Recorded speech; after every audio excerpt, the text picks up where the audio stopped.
Hello and welcome to another episode of Weekly Comic Reviews. I'm your host, Ian Yoxon, otherwise known as the Canadian Comic Geek. Now let's start off with comics you can easily walk into.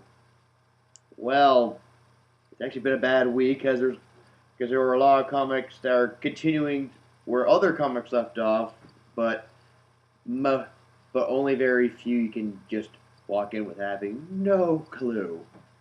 Which is actually quite sad now I think about it. Hell, there's even a first issue that feels like I need to read a lot of backstory to see see what the hell is going on. Okay, we've got to start off with the most difficult thing to walk into, I guess, is issue 1 of Cataclysm Ultimates, issue 1. Not to be confused with the last stand of the Ultimates. This is basically a mini-series to Cataclysm.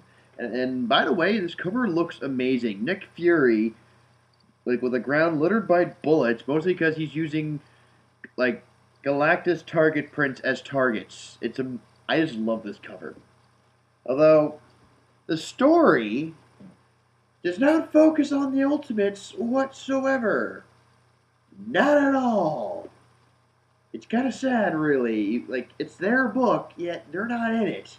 No, this comic focuses on Nick Fury and his team of the Howling Commandos, which got introduced in Ultimates back when Captain America was president, and that's a whole other can of worms.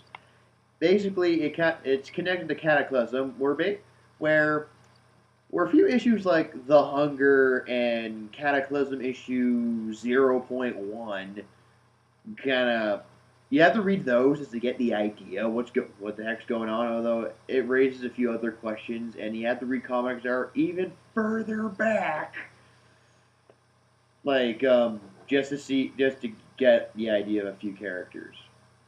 Like, yeah, the Howling Commandos, which, they're awesome, but I kind of wish there were more issues of these guys before Cataclysm happened, just to get a better idea. Because so far, yeah, they're like the group that basically the Ultimates can't end. They're like the Black Ops team, but with a better name than the Avengers, because that can be confusing when you think about it.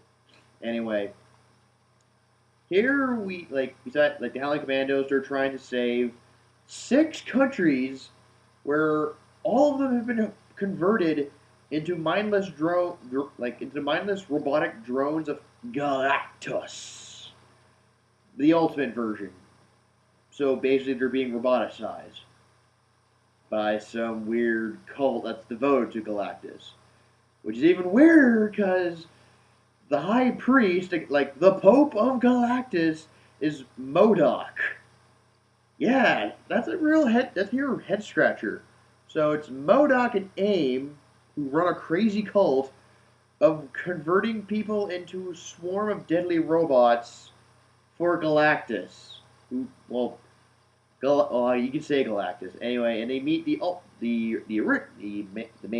mainstream version, thinking the swarm version evolved to a giant man. It's kind of out there, and it actually shows more that the Ultimate Universe is doomed.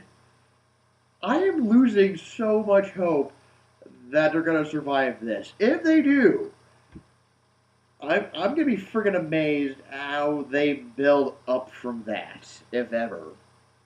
So if you are interested in seeing, well, Galactus being a much worse threat than you realize, especially what happens to Hulk. Yeah, Hulk is in this too, so that's why if you don't see him in any of the other Cataclysm comics, there's a reason why. Yeah, the planet's freaking doomed. I'm losing so much hope from this. Speaking of doomed, we're going to go on to another comic. And I realize you've seen this review, it kind of continues where this comic left off. The comic I'm talking about is Fantastic Four, issue 14.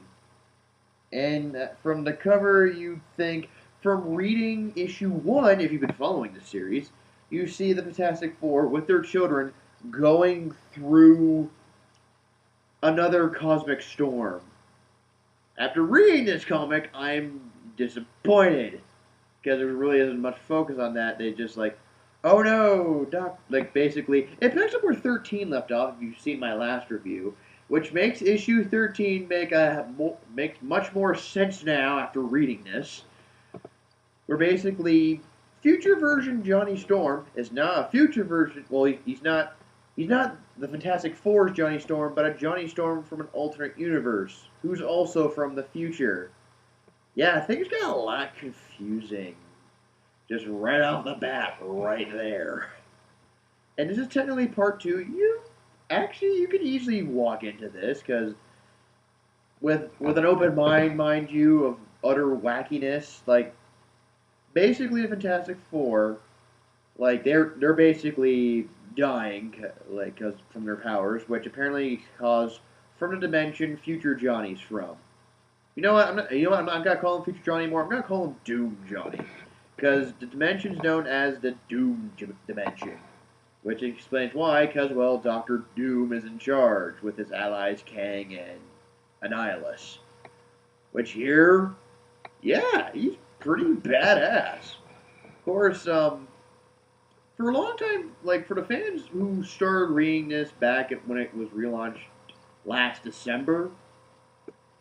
It's finally leading up to this. Like, even when you're reading the FF, we're leading up to at least the character Doom the Annihilating Conqueror. Of course, you gotta get, this actually has a unique twist to it about the ending of how you gotta get there. I'm assuming because we see like, oh, we're 2/3 of the way there, and we finally have like our Fantastic Four and the Doom Fantastic Four, who actually look a lot different, so you don't need to be confused how they look.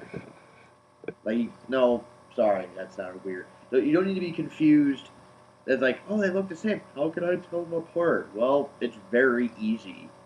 Just by looking at them. It's very easy. Still, if you're looking for something and, like, something that's, like, interesting and it makes you want to see what happens next, yeah, issue 14 of Fantastic Four is an okay read. Even though it's not written by the same guy, because even though he left cliff notes of how things should go, you guys a little heads up in case you're slightly disappointed. Alright, next up, and my god, this is the most funniest well, it's funny to me. I don't know if anyone else would enjoy this, and if you're a fan of Bruce Timm, like the anime Batman series, you should totally get this comic, because surprisingly I was almost turning away from it. I like it. It's actually really good. Issue 0 of Harley Quinn. Yeah, New 52, I'm not liking her clothing, although here it gets slightly better. Slightly, mind you. But, weirdly enough, doesn't bother me. Yeah, no, it bothered me at first, but here it's just like, I like how, like, it feels like an actual Harley Quinn issue. But at the same time, like, Deadpool is constantly breaking the fourth wall. It's hilarious that way. And I love how basically the main story, which is basically breaking the fourth wall in the first place, is that after reading Superman issue 23, the opening of Psywar, gets her the idea that she wants her own comic series. And basically from the writers, yeah, there's 2 of them, and it actually works. I don't mind. They actually can write an awesome story. That basically them, like Harley Quinn, the writers are trying to find a perfect artist. In this book, there are 17 people drawing this, and that's actually part of the gag, and it works. I'm not gonna spoil anything else, but like it eventually will lead to issue 1 where Harley Quinn sets a whole setting where Harley Quinn's gonna live now with all her wacky adventures. I will say one thing though, because in some of my earlier videos, I said Laura Flees was like the Deadpool of the DC universe. I'm taking that back. Yep, taking it back, because after reading this, Harley Quinn feels more like the Deadpool of the DC universe. It's actually quite deep, really. Also, also as a special treat, I'm gonna leave a link down in the description of or me and several other people left a group review of what we all thought of the Harley Quinn issue. Just in case you want to in case you want to know more about it and what me and everyone else thought of the book. Alright. Next one is also, it's a another-parter, but I thought, I can say, because you can get the idea what's going on. Slightly confusing at some parts, but it's not bad. Superior Spider-Man Team-Up, Issue 6. Almost read that wrong. In this cover, yeah, you can pretty much say it's Spider-Man and the Sinister Six. Or Superior Six, as they're now called here, because he's mind-controlling them.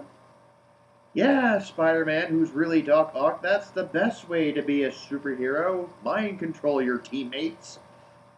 They kind of like the last issue. It pretty much continues where it left off, where, well, basically, yeah, he has his new team, and people are going like, what's he doing? As everyone else who read the last issue was probably thinking that as well. Also, it kind of continues off. He still teams up with Sun Girl, and we learn more about her, and I'm liking this character. Like, she was just like some of the younger heroes inspired by Spider-Man to be a hero. Okay, that's fine. Love the fact that she's calling him a jerk, because, well, he is being an ass. He's being smart. I know he's trying to be a hero, but he's being an ass. Also, we finally see Lightmaster, yeah, the villain of the comic, and his Masters of Evil. Yeah, they cannot come up with a better name, can they? And the Masters of Evil actually look impressive. Let's see, we got the Wrecking Crew, Titania, the Absorbing Man, Mr. Hyde, Blackout. I don't think I'm missing anyone there.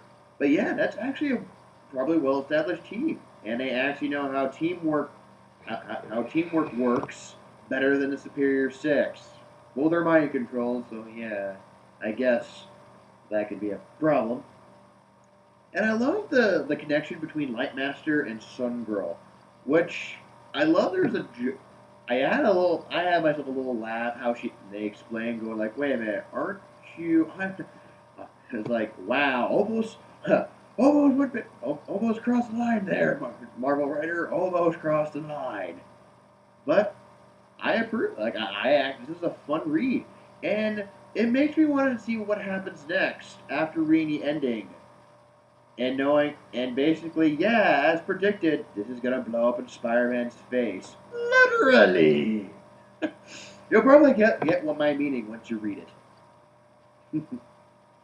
Although I am unfortunate to say, I thought it was going to be a 4-issue story arc, but after reading the very end, it's going to be a 3-issue story arc. Not bad. I kind of wish it went a bit longer, but yeah, I think if you can make this all tie together, I think it could work.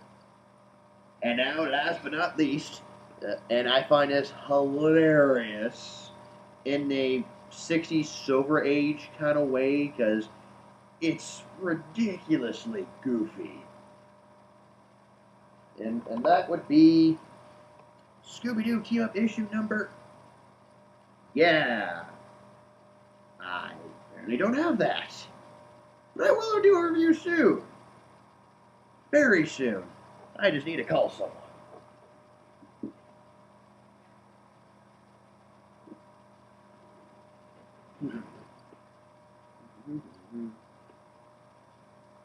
Hello, Bruce Wayne? Do you know how I can get Batman's number?